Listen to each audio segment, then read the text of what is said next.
A large contingent of the convoy to Ottawa came from Alberta in those pickup trucks.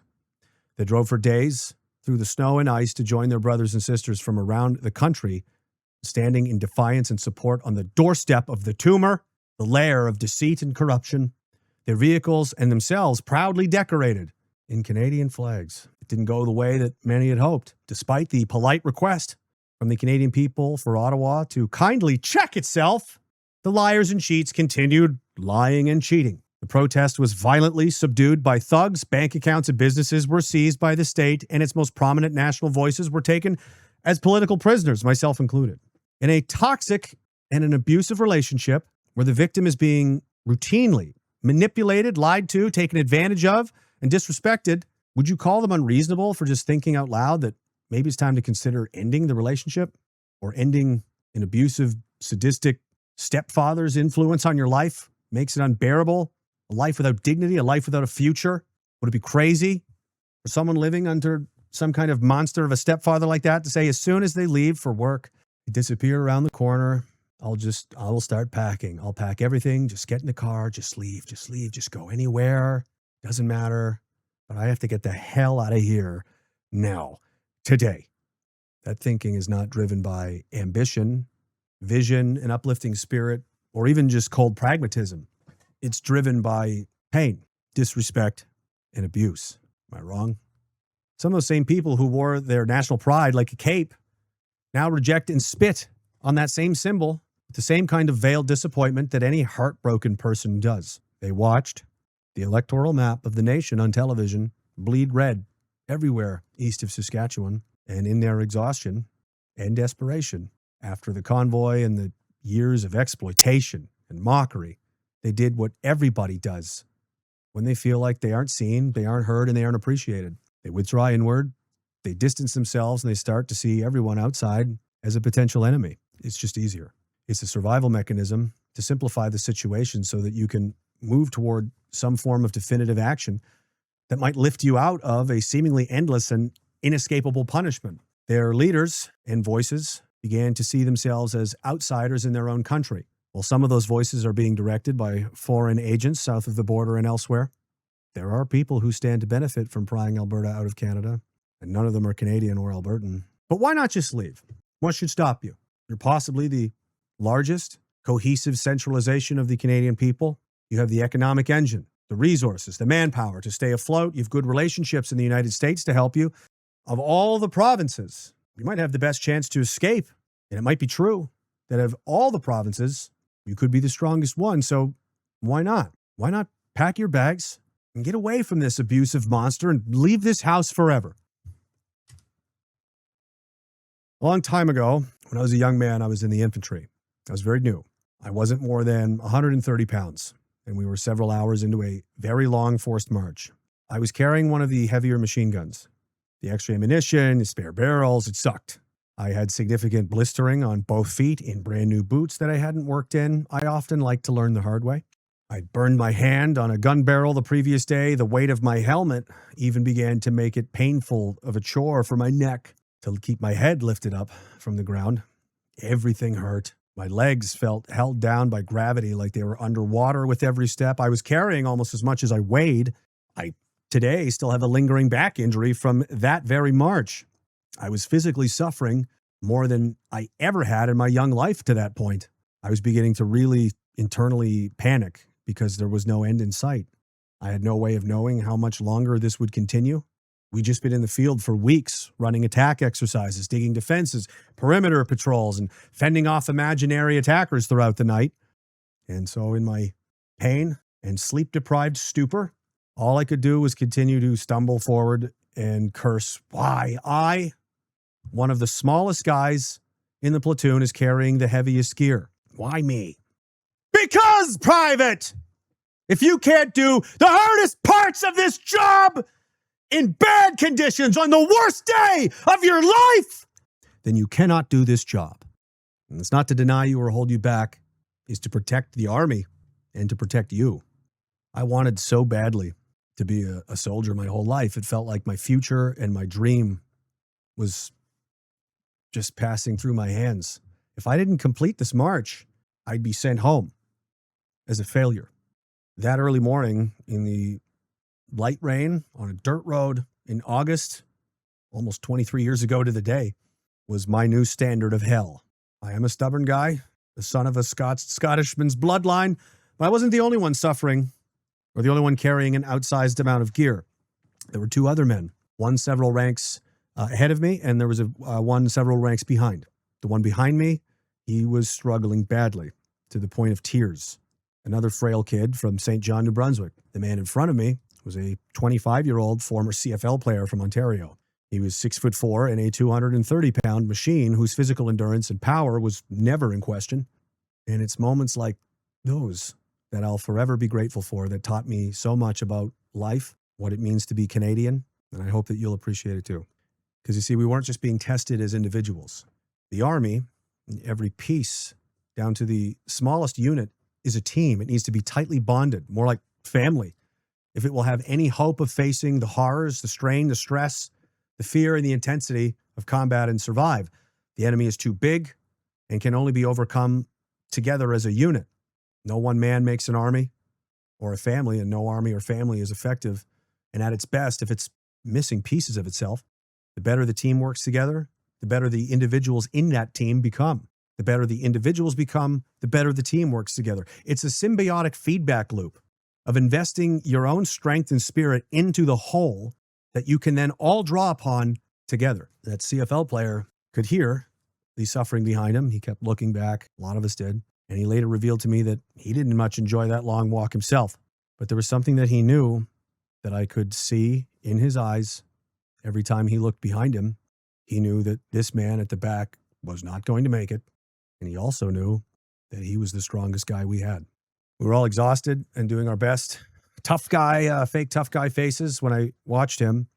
He stepped out of the ranks to the side of the road, and he stopped walking as if he was giving up. And we made eye contact as I walked past him. He had blue eyes. He looked firmly resolved, almost angry. I thought maybe he'd gotten injured or something. And I couldn't see what was happening behind me, but I could hear it. Come on, buddy. I got you. Come on, buddy. Here, give me that. Give me that too. Yeah, it's okay. It's okay, man. Here, take this. Take mine. Yeah. Hey, buddy. Hey, man. Look at me. You got to come with me, okay? I need your help. I need your help. He was the strongest, and he did exactly what the strongest does. He stopped and waited for the faltering man behind him, behind me, behind everyone, to catch up. He didn't chastise him. He didn't mock him, or he didn't tell him to quit. Instead, he reassured him. And then he took much of this man's extra gear and his rucksack on top of his own, grabbed him by the arm and said, "Come with me. I need your help." And he did. He started shuffling. He started moving. They started to jog and quickly caught up to the rest of the platoon. Everyone else had saw and heard what was happening, and kind of like electricity all through the ranks, we felt something I had never experienced before. An energy had befallen us somehow and refilled our gas tanks just enough. It still hurt. Everything still hurt. It still sucked, but we didn't care very much anymore.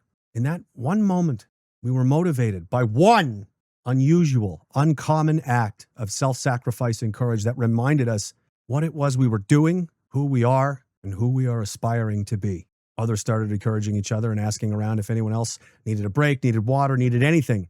Our 40-something-year-old Canadian Airborne Regiment veteran warrant officer was walking along silently at a near distance on the other side of the road. He'd been very demanding, intimidating, impossible to impress. Nothing was ever good enough, and he always made us feel like we had an impossible task of trying to live up to his standard.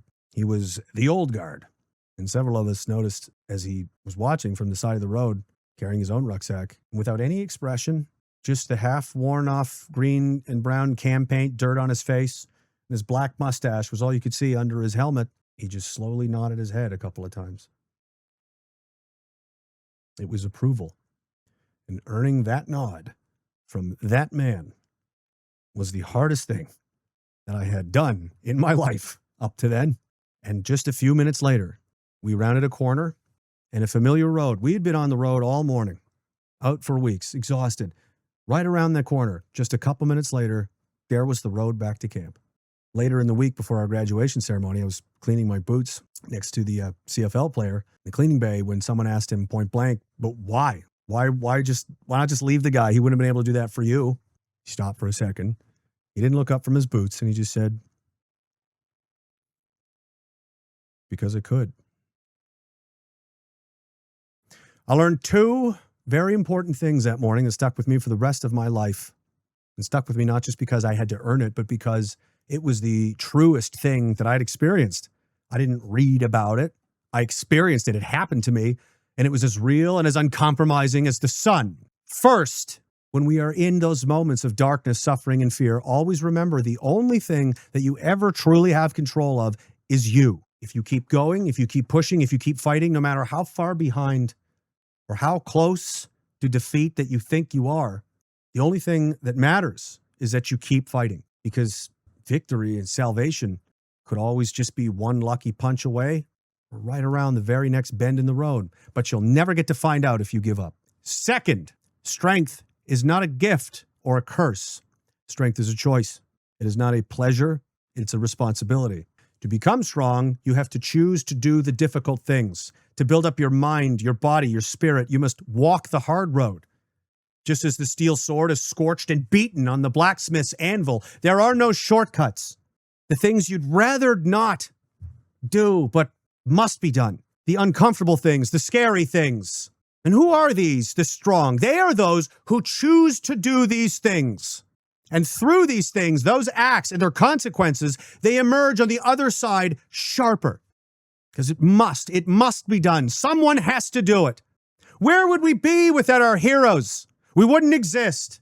Those who would just be a little bit further ahead or stand a little bit taller than the rest of us, can see a little bit more, a little bit stronger, just a little bit more gas in the tank, or be willing to throw someone else's misery on their back, increasing their own suffering so that that person, their brother beside them, would survive, and then maybe someday they'd be able to do it for someone else. These examples empower us all. They live in our dreams and our imaginations. They are the stories that become our myths and legends that drive our collective will to exist and press on. What an awesome responsibility it is to be strong. And why stay? Why stay, Alberta? Because there are other kids in the house. Your younger brothers and sisters. Are they to blame for all of this lunacy? How are they to defend themselves? They're still trapped in there with that pig-headed monster of a stepfather. And what hope do they have to withstand his abuse if you can't? The very same moms and dads, grandparents and families that stood with you in that frozen nightmare are all over this country. And they are no more capable of putting a stop to any of this as you are. Voting? You really believe in this? Why did the convoy happen at all then? Because we have all so much faith in these electoral blood leeches. Canadians joined us from all over the nation and waved farewell, wished us luck, standing out there in the snow on overpasses and fields, holding their children, cheering us on as much as they were desperate for someone to save them. I've been across this nation to the Pacific and the Atlantic more times in the last 5 years than I can make sense of, and there are Canadians just like you who have lost hope, without a prayer, barely keeping it together. They're living in shanty tent cities, RVs, and storage units, alone as their neighborhoods and homes are overrun with crime, filth, and the profane. You can stand there in the doorway with your bags packed, but still something compels you. This doesn't feel right, does it? It isn't right. Is this really how the story of Canada goes? I have to be honest, it doesn't feel very Albertan. It doesn't feel very Canadian to me. The rest of us, we'll be right here. We'll keep marching on. We'll keep supporting each other. And we'll keep finding a way forward, no matter what tomorrow brings. We'll fight until the end, just like Hong Kong in 1941, even though you and I both know we probably can't win without you. What if there's another way the story goes? Would you imagine it? For some old friends, for old time's sake. What if you turned around? What if you turned around and walked back into that house? You unpack your bags, but you don't put them away, because it's not you who's going to be leaving after all. You gather the rest of your brothers and sisters. You take off your hat, you kneel down, and you tell them that you're a family. And then you're going to stick together against this maniac named Ottawa, and this shit ends now! In a dark, confusing, and desperate time in this family story, our story, it's not too late still for it to one day read that they say, when the heartbeat of the Canadian sprung back to life, when the miracle happened. It was in Alberta, where first his right hand started to twitch and move, made a fist, and then his eyes shot open. Canada didn't go sour. It didn't turn into someone or something else. It's being attacked. It's being stolen. And we have never run from a fight, and neither of you. Every last inch of this country, from one ocean to the next, belongs to you and to our people still inside its borders. Don't let foreigners and traitors chase you out of your heritage, your history, your birthright, your home. You have friends and allies, family all over this country who want what you want. To end this era of unaccountability, lies, and indignity. Find the others. Don't believe their propaganda. Stand proudly and be the strength everyone needs to see. Maybe Alberta needs to see most of all. A coalition, an alliance, a movement of Canadians who have had enough of facing hopelessness and despair, enough of compromise and excuses, and lead them from the front with an unusual, uncommon act of self-sacrifice and belief. And you could choose the road of heroes, but you have to make that decision. Alberta has to write the ending to that story. As for the Conservative Party versus Canada, there is still one more move left to save the ship. I will tell you that unfortunately it's not as simple as get the libs out. I often take criticism for my attacks on the Conservatives, and skeptics believe I must support them or have some vested interest in the Liberals. I don't. I despise that godless mob of killers. I'm not trying to stop you from supporting political opposition. I'm trying to stop you from fighting with a broken sword. Imagine we live on a frontier, small town, before electricity. We have to pay a small number of men to protect the town. They do general security, law enforcement, but there's a problem. First, they cost way too much. And second, they don't show up for work. Canada is huge, and there are tens of millions of us, but our resources are not infinite. Our manpower, our money, our time, our energy are not infinite, like a giant pumpkin that has been cinched off from the rest of the other pumpkins in the pumpkin patch. The Conservative Party enjoys the unchallenged injection of nearly all of our available resources to fight Ottawa. It's the only game in town, so everyone goes there. But as been made painfully clear, they're not up for the job. Faith Goldie once said the Conservative Party exists so that no real right-wing Canadian party can exist, and she's right.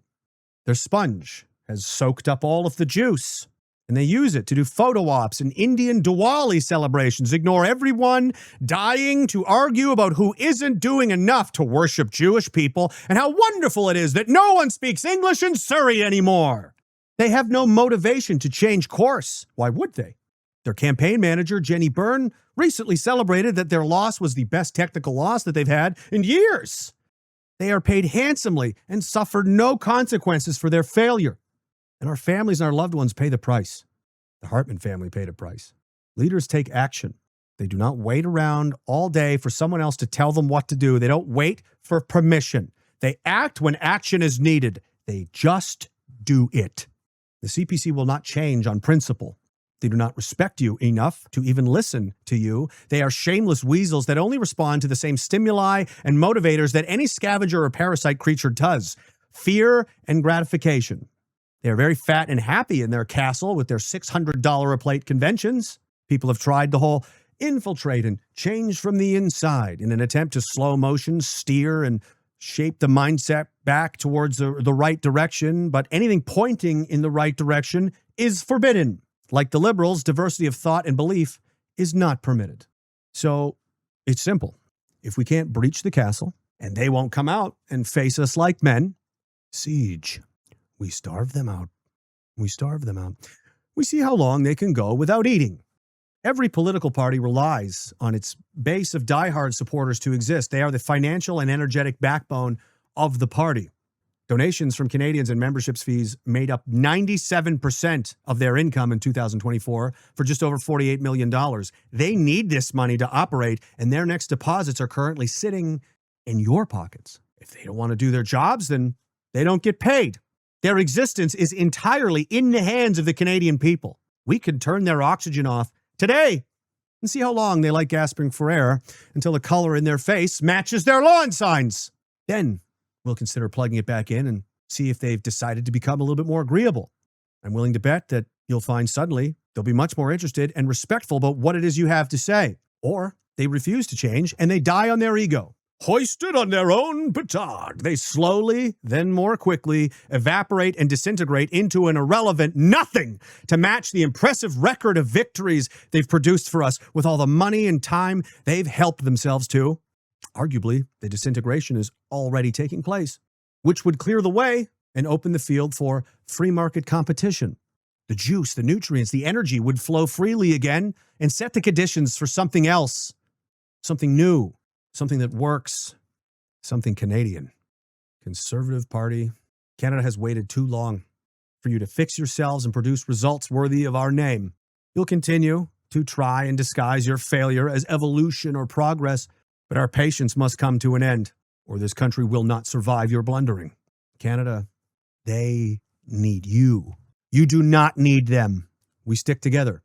No one goes home until we can all go home. Our future depends on us, and there is no more time to wait.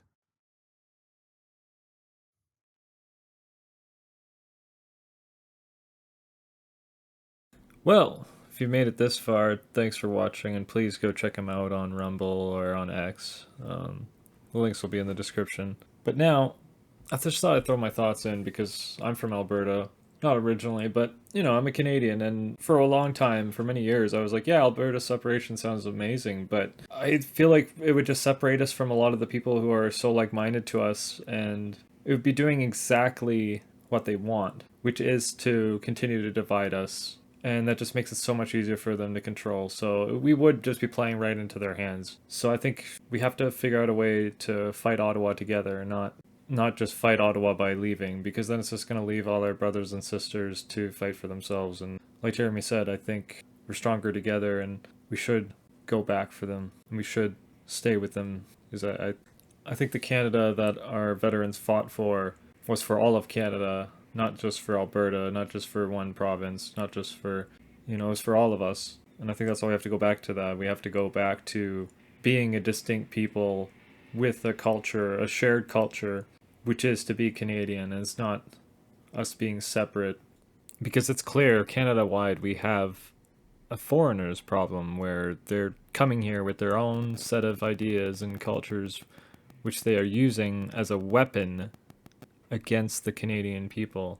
And the more we separate, the more we go into our own little groups, means it's just gonna alienate us even more from the rest. So I think we have to come together as one distinct people, the Canadian people, against our invasion, against our replacement. So thanks for watching. Take care.